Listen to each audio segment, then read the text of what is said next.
شیخ Saadi فرمایا کرتے تھے لکڑی کو گھن کھا جاتی ہے اور بڑے لوگوں کو خوشامد کھا جاتی ہے خوشامد۔ حضرت عمر فاروق رضی اللہ تعالیٰ عنہ اس معاملے میں بھی بڑے مضبوط تھے۔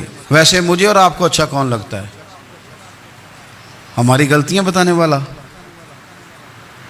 ہمارے ایسا فرمایا کرتے تھے اپنے دشمنوں کی باتوں پر بھی غور رکھو، تمہارے دشمن تمہیں نکھار دیتے ہیں، تمہارے اندر جو کوتاہیاں ہوتی ہیں وہ تمہیں پتہ چل جاتی ہیں کہ یہاں میری اصلاح ہو رہی، ان پر غور کرو وہ کیا کہتے ہیں۔ حضرت عمر فاروق کی تعریف کی ایک بندے نے، کمال تعریف کی، وہ اس کا خیال تھا کہ رزلٹ بڑا شاندار آئے گا، بادشاہ کی تعریف ہوتی تھی تو پھر تھیلی جاتی تھی اشرفیوں کی، کمال رزلٹ آئے گا۔ تو حضرت عمر جب وہ پوری کر چکا نا بات تو فرمانے لگے تو خود بھی ہلاک ہوا اور مجھے بھی ہلاک ہی کر دیا ہے، خود بھی تباہ ہوا ہے مجھے بھی تباہ کر دیا۔ کس طرح کی باتیں کر رہا ہے؟ ایک بندہ اور آیا اور اس نے آ کے کہا کہ پوری امت میں سب سے افضل ہے فاروق اعظم آپ ہی ہیں۔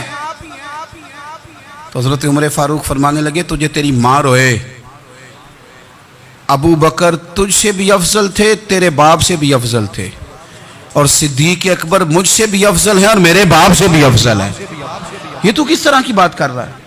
یہاں ہر شے ہضم نہیں ہو جاتی، فوری طور پہ لوگ ڈکار بھی پورا نہیں لیتے۔ قرآن مجید نے کہا فَلَا تُزَكُّوا أَنفُسَكُمْ هُوَ أَعْلَمُ بِمَنِ اتَّقَىٰ، اپنے منہ سے نہ کہو میں پاک صاف ہوں، اللہ زیادہ بہتر جانتا ہے کہ تم میں سے پرہیزگار کون ہے۔